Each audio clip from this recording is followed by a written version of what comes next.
The keys jingled, the door swung open, and for the Miller family, it was a dream come true. A sprawling house, a fresh start, a place to build memories. But some houses already have memories of their own, waiting in the shadows. What began as a dream quickly spiraled into a waking nightmare, and tonight, we are taking you inside their story. It started subtly, a door creaking open on its own. The faint sound of footsteps in an empty hallway. Little Emily, their youngest, began talking to an imaginary friend she called the Tall Man. Her parents, Sarah and Tom, brushed it off as a child's active imagination, a way of coping with a move. But then things escalated. Objects would fly off shelves with violent force. Chilling whispers would echo through the baby monitor long after Emily was asleep. One evening, Tom was in the basement when the heavy oak door slammed shut, the bolt sliding into place from the outside, trapping him in the darkness for hours. Panic set in. This wasn't just a new house settling. Something was in the house with them. Desperate, they reached out to a team of paranormal investigators, a group dedicated to helping families caught in the crossfire of the unexplained. The team, led by a seasoned investigator named David and a sensitive psychic named Clara, arrived armed with thermal cameras, EMF detectors, and a deep understanding of the unseen world. As they stepped across the threshold, the air grew thick and heavy. Clara immediately felt a suffocating presence, an energy that was possessive and deeply angry. The house didn't want them there. The investigation began. EMF meters screamed to life in the upstairs hallway, right outside Emily's room. David's thermal camera captured a fleeting, man-shaped cold spot that vanished as quickly as it appeared. The team set up a digital recorder for an EVP session, electronic voice phenomenon, hoping to capture voices from the other side. "Is there anyone here with us?" David asked into the silence. "Can you tell us your name?" They played back the recording, and in between the static, a low, guttural voice growled a single, terrifying word: "Mine." Clara, meanwhile, was drawn to the master bedroom. Placing her hands on the wall, she was flooded with visions. A man in the late 19th century, a wealthy but cruel landowner named Silas Blackwood. He had built this house, and he had died within its walls, a bitter and lonely man who considered the property his eternal possession. He saw the Millers not as a family, but as intruders. And Emily, with her youthful innocence, was a beacon of light that he was drawn to, a light he wanted to corrupt and control. The tall man was no imaginary friend. It was Silas. The team realized the severity of the situation. This wasn't a residual haunting, a mere echo of the past. It was an intelligent and malevolent entity actively interacting with the family, focusing its energy on their most vulnerable member. The goal was no longer just to document the activity, but to reclaim the house and protect the child.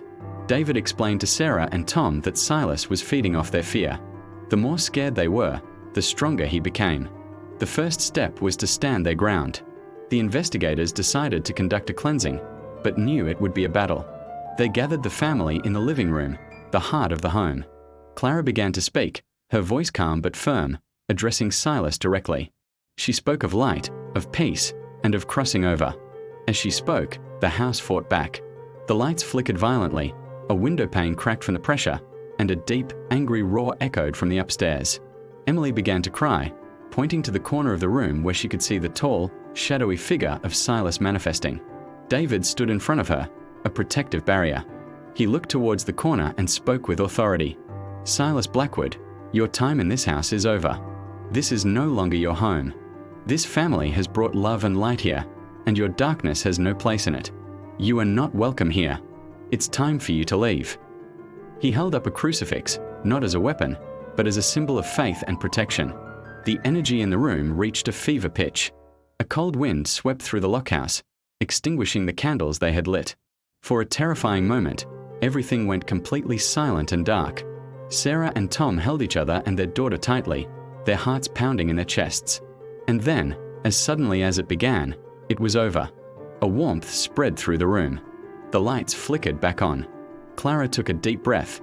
The oppressive weight finally lifted. "He's gone," she whispered, a tear of relief rolling down her cheek.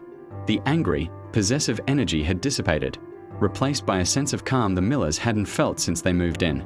In the days that followed, the house was quiet. The whispers ceased, the objects stayed put, and Emily stopped talking about the tall man. The Miller family had faced the darkness in their home and, with help, they had won. Their house was finally a home. Their story serves as a powerful reminder that while we may not always understand the world around us, courage, love, and a refusal to be ruled by fear are the most powerful tools we have. Sometimes, the brightest light is found only after confronting the deepest darkness. Thanks for watching, and we'll see you on the next investigation. The Blackwood Manor case was far from over. We knew the source of the haunting was Silas Blackwood, the original owner, but the why remained shrouded in mystery. We needed to dig deeper to understand the man behind the malevolence. Our research team headed to the town archives, a place where history sleeps in dusty folders. After hours of sifting through brittle documents, a pattern began to emerge. It wasn't just the tragic fire that claimed Silas's family. Decades before, a construction worker fell to his death building the manor. Years later, a groundskeeper vanished without a trace. Each incident was tied to this land, this house. It seemed tragedy was woven into the very fabric of the property. Back at the manor, we conducted a meticulous search. We theorized that an object, something personal to Silas, might be acting as an anchor for his spirit. Using EMF meters and thermal imaging, we swept every room. The meters went wild near the old, bricked-up fireplace in the master bedroom. It was a long shot, but we had to see what was behind it. With the family's permission, we carefully removed the bricks. Tucked away in a small, soot-stained alcove was a tarnished silver locket. The moment we touched it, the temperature in the room plummeted. A guttural whisper echoed from the corners, a name, Eliza. We had found it. The locket contained a faded portrait of his wife, a constant reminder of his loss, fueling a century of rage. With this anchor identified, the cleansing ritual could begin. This was no simple blessing. It was a spiritual battle. We formed a circle in the main hall, the locket placed at its center on a bed of salt and protective herbs. As we began the incantations, the house fought back. Doors slammed shut, windows rattled violently, and shadows danced on the walls, coalescing into a tall, imposing figure. It was Silas, more defined and enraged than ever before. He lunged at our circle, a psychic force pushing against our protective barrier. The lights flickered and died, plunging us into darkness, but we held firm, our voices rising in unison, a chorus against the encroaching despair. We focused our intent not on destroying Silas, but on severing his connection to the locket, to the house. It was a tug-of-war with a tormented soul. With a final, desperate roar of anguish that shook the very foundations, the presence receded. A wave of calm washed over the room, the oppressive weight lifting for the first time in a century. The air, once frigid, felt warm again. Silence, true and peaceful, filled the Blackwood Manor. A few weeks later, we received a video call from the family. The change was incredible. The kids were laughing, chasing each other through the sunlit yard where shadows once lurked. The parents looked relaxed, the lines of stress gone from their faces. They were finally home, truly home, their laughter the greatest evidence of our success. Back at our headquarters, we catalogued the items from the case. The scorch marks on the floorboards, the anomalous EMF readings, and the locket. Now inert, it was just a piece of history, a memento of a soul we helped find peace. The Blackwood Manor case was officially closed. Every case teaches us something, and this one was a powerful reminder that behind every haunting, there is a human story waiting to be heard.